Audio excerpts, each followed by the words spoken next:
So yun po, no? What's up sa inyo mga pangat? Magandang hapon, gabi mga pangat. At syempre, kung anong oras naman ito napapanood. At syempre, time check tayo. Bakit 6 o'clock mga pangat? Intro, pasok!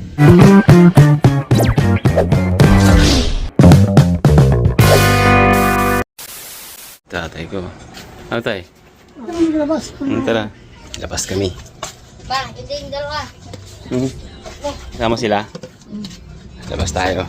Gano kami, magtataho-taho. Nyari ka. Diba? Malalim eh. Malalim. Papaw lang yan. Babaw nga eh. Dati, uuna ka maglakad sa amin. Ang bilis mo, no? Bineda lang, Papa, bineda. Ano, Papa? Pila? Almusal. Pila? Diba? Dati, iwan kami ni nanay sa paglalakad eh. Diba? 7 pa lang umaga. 7. Ito mga ambon. Yeah. Dadat, bunso. Kaya ko ay. Ha? Ako yan. Oo, siyempre ko yan. Tangado mo dito. Yan. Bakit? Aboy, talaga naman. Aga-aga ah. Antay natin yung puto. Ha? Iyo? Uy, naku baka makakain na kami yan, ma. Ako, Chi. Good morning. Good morning. Good morning. Ay, ganun. Ano? Tawag ka ba? Dito lang. Tao. Sisigaw? Oh, gantay kami tao mga bangat. Dan, sama. Dan.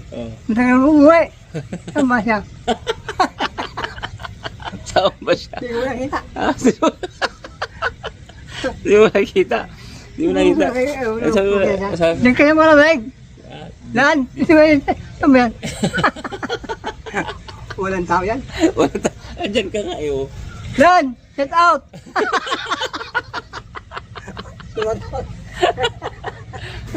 Kilagala, pinapalakad lang.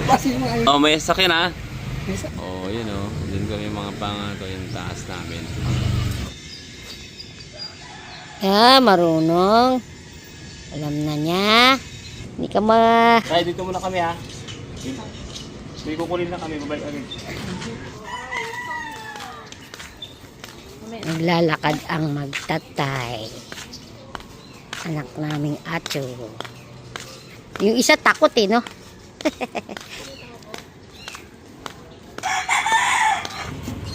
Motor trade eh, no? Pili na kayo. Pili na kayo ng kulay. Bili na. Busy day. Tawid. Tawid show. Tawid. Busy day. Tumakbo yan. Tambay ka, tambay yan. Tambay. Kakagilo. Maambod mga pa. Igising lang namin. Muta-muta pa tayo. Pilit tayo ng pandesal mga pangat. Tara na. Ang hirap tumuwid mga pangat. Oh. Busy day. Let's go.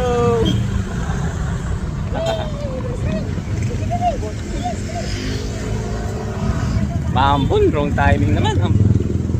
Flowers. Happy day is February 14. Maya siguro tagtila rin yan. Si tatay doon. Kailangan natin magmadali mga pangat kasi yung ating father andun. Baka ambulan. Naghatay. Takbo bilis.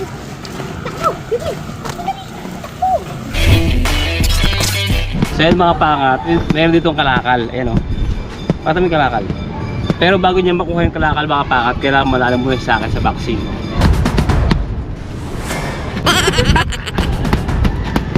Sige. Hindi natin kung matibay itong anakis natin. Hanggang saan titibay na ito. Matalo ka pa. Game. Ano yan?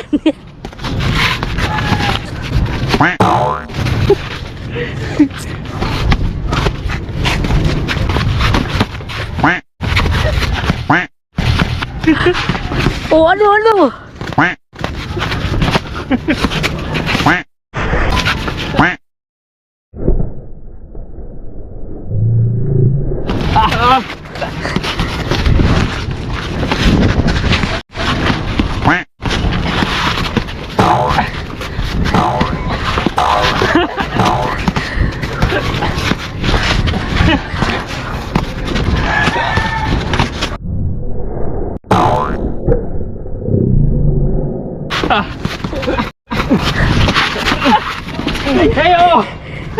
Pagod, pagod. Not-balance tayo.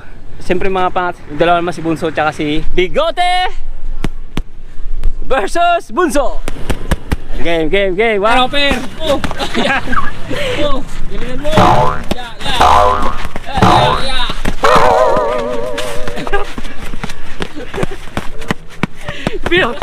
Bilang mo po.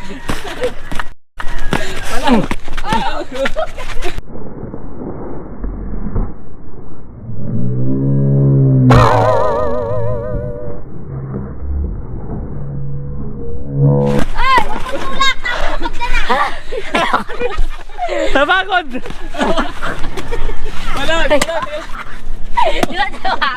I'm ready! Nagdala pa ka lang dun ah! Ang ganda na ng outfit ko. Diba? Naka-red. Aray ko sakit. Aray, ang daliri ko sakit. Tuloy mo, sige.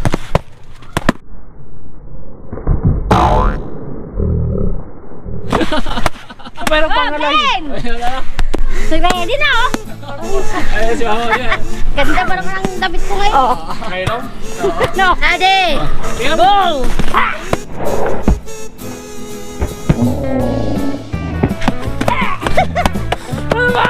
Tama to!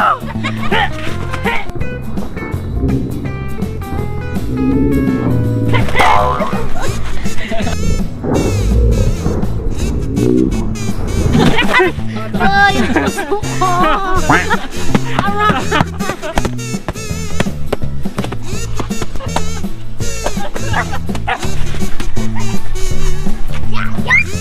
Aray! Lugod na! Binugbog! Binugbog! Ayan na! Binugbog! Ayan kita! Ayan! Ayan! Ayan! Ayan! Patay! Patay! Oh, pak! Kawawa! Masakit sa kami naman to. Ayan na! Pagod, baka pangat ng mga papagtapos ng lambingan, napagod. Nagbabaan mga tubig daw, tubig. Tagal na itong mga pangat, ikaw no? Pag hindi masyado ginagamit, ganyan. Itong mga pangat, kakalakal niya na. Tapos mga pangat. At yun mga pangat, nakita nyo kung bakit alas 6 ng hapon. At syempre may kasama tayo, ayan o. Yung ating pamangkin, yung ating mga anak, yan. Yun, Arca South is real. At kung bakit naman dito mga pangat, meron tayong sisilipin mga pangat. At nagbukas lang kahapon. Ba't ako dito tumitingin? Kasi dito. Siyempre, partner yan, no? Oy! Forever, together. Oh. Lakay naman. Ayun. Oo. Oy! Siyempre mga pat, kung napanood yung vlog na to, yan, sinabi ko mga pat, by next year. No? Kung napanood yan ha, by next year, baka bukas na. Pero ngayon mga pangat, itingin natin dahil kahapon, nagbukas yung Ayala Mall. Yeah. So, titingnan natin mga pangat kung anong parte ng mall ang nagbukas. Kaya isasama namin kayo. Let's go!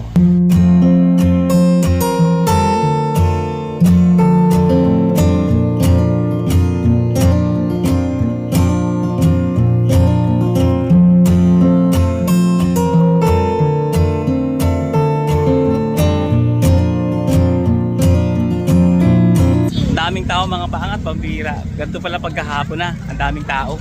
Family! Nakapula lahat. Mga pangat, dito tayo sa loob. Papasok na kami. Pangalawang araw pa lang itong bukas. At nagkataon na dito tayo sa Pilipinas. Kung iba dito, wala pa. Wala pang food court, wala pang cinema, wala pa. Phase 1 pa na ng openings. Yung mga iba dito na pwede nang puntahan, yung iba hindi pa. Ganun. Kumbaga hindi pa fully. Oo, hindi Kasi pa phase fully. 1 eh. Katulad yan, yung subway. Yan, hindi pa open. Subway. Subway, hindi pa open. Anong masasabi nyo? Mabango, mabango. Ano sabi mo? Ha? Maganda, maganda. Walang pambili. Lakad lang tayo dito. Lakad lang kami, lakad lang. Walk lang. Wala. Ano masabi mo? First impression. Okay naman. Ha? Madilim. Hindi okay na. Hindi pa rin tapos sa pintura.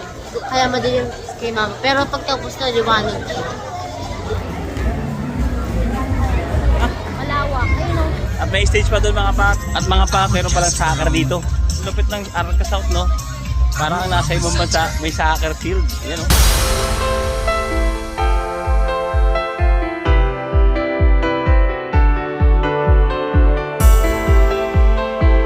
Napansin ko mga pangat yung mga naglalaro doon, parang yung mga ibang lahi na mga bata. No? Tara, ikot ulit tayo mga pangat.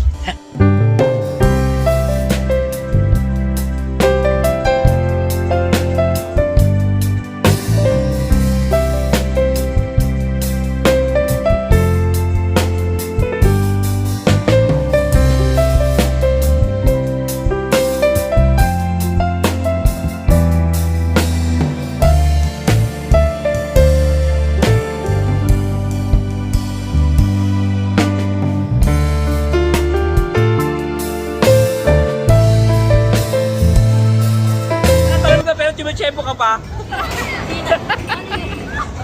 Mga pangat, punta naman tayo sa second floor, sa Japanese Pachinko.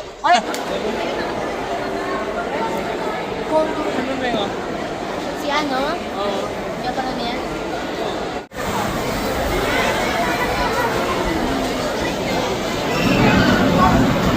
Marami pang hindi bukas mga pangat, kaya siguro maraming tao ngayon. Bukod sa, siyempre, pangalawang araw pa lang ito nagbukas. Araw ng mga pusod. Araw ng mga pusod pala, pusod tuloy. Siyempre mga pangat, hindi na natapos doon. Siyempre, may bibigay siya mga pangat sa kanyang lola. Let's go.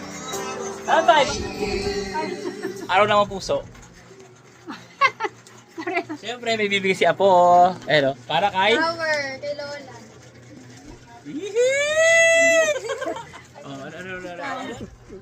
Gusto mo? Gusto rin pala ni Lolo. Ano? Ito Lolo. You know, yung regalo. Hey mga pat, puputulin ko muna ang inyong panonood. Dahil February 14, maraming nag-iisip ng tungkol sa pag-ibig, na maling pag-ibig mga pangat, lalong-lalo sa mga kabataan. At kung ikaw ay isang Kristiyano na, ito yung ibig sabihin o salitang Valentine's Day. So watch this mga pangat. Wag na wag kang magse-celebrate ng Valentine's Day. Lalong-lalo na kung ikaw ay isang Kristiyano at galing sa Biblia ang pananampalataya mo. Sa video na ito ay malalaman mo kung ano ang nakatagong sikreto ng karumal-dumal at malagim na katotohanan patungkol sa Valentine's Day. Ngayon, alamin natin kung saan nga ba nagsimula ang Valentine's Day. Ang Valentine's Day po ay nagsimula sa isang pagan celebration. Yung ibig sabihin mga pat ng pagan, yan yung mga sumasamba sa Diyos-Diyosan. Ito yung ibig sabihin yan mga pat. Ang pagan o pagano, ito ay tumutukoy sa mga taong sumusunod sa sinaunang polytheistiko, animistiko na ang ibig sabihin ay sumasamba sa kalikasan or they the belief to all naturals including animals, plants, rocks, rivers, and weather, or maraming Diyos na sinasamba na hindi kabilang sa mga pangunahing Abrahamic religions, tulad ng Kristyanismo, Judaismo, o Islam. Ang fiestang ito ay tinatawag nila Lupercalia. Ano ba yung meaning mga pangat ng Lupercalia? Ito yung mga pangat. Ang Lupercalia ay isang sinaunang pagdiriwang ng pagpapadalisay or purification at pagkamayabong or fertility sa Roma, na ginaganap taon-taon tuwing February 13, 14, and 15. Ito ay isang marahas at madugong ritual na nagtatampok ng pagsasakripisyo ng mga kambing at aso, at pagtakbo ng mga nakahubad na pari upang ipahid ang balat ng hayop sa mga tao. Ang Lupercalia ay isa pong ancient Roman festival na sineselebrate tuwing February 13, 14, and 15. Nasa gitna po yung February 14, so 3 araw po ito. Isa po itong karumal-dumal na festival, napaka-violente at madugong festival. Masasabi mong hindi na talaga siya makatao. Una sa lahat, meron po silang fiesta na sinasamba tuwing celebration ng Lupercalia. At ang pangalan po ng Diyos-Diyosan nila, si Lupercus, the Roman god Lupercus. Alam naman po natin na tayong mga Kristiyano na malaking kasalanan sa Diyos na tunay na magkaroon ng ibang Diyos or Diyos-Diyosan according to Bible in the book of Exodus chapter 20 verse 3 to 6. Babasahin ko lang na mabilis. Huwag kayong gagawa ng mga Diyos-Diyosan na anyo ng anumang bagay sa langit o sa lupa o sa tubig. Huwag ninyo itong paglilingkuran o sasambahin dahil ako ang Panginoon na inyong Diyos ay ayaw na may sinasamba kayong iba. Pinaparusahan ko ang mga nagkakasala sa akin, pati na ang mga anak hanggang sa 3 at 4 na henerasyon ng mga napopuot sa akin. Ngayon, Pastor, ang tanong, paano naging karumal-dumal ito sa pamamagitan ng pagsamba nila kay Lupercus? Ganito yan. Ang Diyos-Diyosang si Lupercus ay inaalayan nila ng mga aso at kambing At sa panahon ding ito, may mga inaalay na babae na kung saan hinahagupit at hinahampas ng mga laman loob or organs ng mga aso at kambing na inalay nila doon kay Lupercus. Dahil naniniwala sila na mas mabilis daw makakapag-produce ng anak ang mga kababaihan. At pagkatapos nilang hatawin, kukuha sila ng mga kabataang lalaki. Take note, mga bata, kabataan na lalaki para makapagtalik sa mga kababaihan na hinataw nila ng lamang loob ng mga hayop. Grabe. This is love. Sineselebrate ng karamihan. Ganun po ito karumi, karumal-dumal, nakakadiri at hindi na talaga makatao. At hindi na rin po makajos. Ginagawa nila ito dahil kinikilala nila si Lupercus bilang God of Agriculture and he promotes fertility in ships. So ngayon ang question, paano ito ngayon, Pastor, naging Valentine's? Pagdating po ng 14th century, idinedicate po kay Saint Valentine bilang pag-alaala sa isang santo na si Valentine. Kaya po itong Lupercalia ay napalitan po ng tawag na Valentine's Day. Yung pala yun. Kaya may Valentine's, di ba? Ngayon, naiintindihan na natin kung bakit hindi biblical itong Valentine's Day dahil isa po itong pagan celebration at merong napakalaking kasalanan at karumal-dumal na nakatago patungkol sa araw na ito. Ngayon, ang tanong ng marami, Pastor, pwede pa rin ba natin i-celebrate ang Valentine's Day? Actually, mga kapatid, you can still express your love para sa mahal mo sa buhay, sa family mo, sa partner mo, sa mga kaibigan mo. Dahil in the first place, dapat naman talaga ay nagmamahal tayo. Actually, every day, every minute. Hindi lang tuwing February 14 dapat tayo nagse-celebrate. Araw-araw. Yun, tama, every day, every minute. Ang pag-ibig, kahit kailan pwede. Walang tinakdang oras o date kung kailan ka magmamahal, di ba? Hindi naman ganoon. February 14 ka lang magmamahal, tapos kinabukasan away na. Di ba? Walang ganun. Kasama na rin po yung February 14, dapat nagmamahal tayo. Sabi nga po ng 1 John chapter 4 verse 8, ang sino mang hindi umiibig sa kanyang kapwa ay hindi kumikilala sa Diyos dahil ang Diyos ay pag-ibig. Pero mga kapatid, warning lang, kung iibig ka, dapat po ay biblical. Hindi po yung katulad ng mga nauuso ngayon na landian lang o kaya naman one-day relationship lang sa araw lang ng February 14. Yun, di ba? Tawag lang ng laman. Dapat hindi ganun. Dapat real love from the heart. Yung real love, yung totoong pag-ibig. Kasi ang Diyos ay pag-ibig. Kung flesh, this is not love. This is sin. Para lang masabi na hindi daw siya single sa panahon ng February 14. Yun, single. Ganun. Pag February 14 na, naging ano siya, excuse or dahilan para magkaroon ng premarital sex. Ikipagtali ka ng dahil Valentine, kinakailangan may ganito may mangyari, di ba, na something dahil February 14 in flesh, which is not good. At lalong-lalo na hindi mo dapat bigyan ng malaking halaga ang premarital sex sa araw po ng February 14. Ito po yung yun yung sinasabi ko, premarital sex. pakikipagtalik sa isang tao na hindi naman kayo kasal. Kapatid, that's not love. That's lust. Sabi nga po ng 1 Corinthians chapter 6 verse 19 to 20, hindi ba't ang katawan ninyo ay templo ng banal na espiritong nasa inyo at tinanggap ninyo mula sa Diyos? Kung ganoon, ang katawan ninyo ay hindi sa inyo kundi sa Diyos. Dahil tinubos kayo ng Diyos sa napakalaking halaga. Ito po yung dugo ni Kristo ha. Kaya gamitin ninyo ang inyong katawan sa paraang ikakapuri ng Diyos. Naintindihan mo na. Naintindihan nyo na, no, mga pangat. So, yun yung ibig sabihin ng Valentine. So, bilang Kristiyano, bilang Christ followers o anak ng Diyos, na iniwala sa Bible, Valentine's Day is not biblical. Back to the video. So mga pangat, pauwi na kami at syempre hanggang dito lang itong vlog ito. Maraming salamat sa panonood at syempre kung nag-enjoy kayo sa paglibot dito mga pangat sa Arca South at sa mga bugbog namin kaninang umaga. Siyempre, don't forget to like, share, subscribe mga pangat. At impossible lang, good and God bless you sa pag-subok at tagumpay. To God be the glory. See you on the next one. Let's go! Let's go! Let's go! Yes, Naya si Angel. Ano kami? Uwi! Tara! Bibili pa kami pagkain. Bye! Bye-bye! In Dubai. Nagutom! Pakalakad! Road trip. Angel's Burger. Manong? Manong burger. Actually,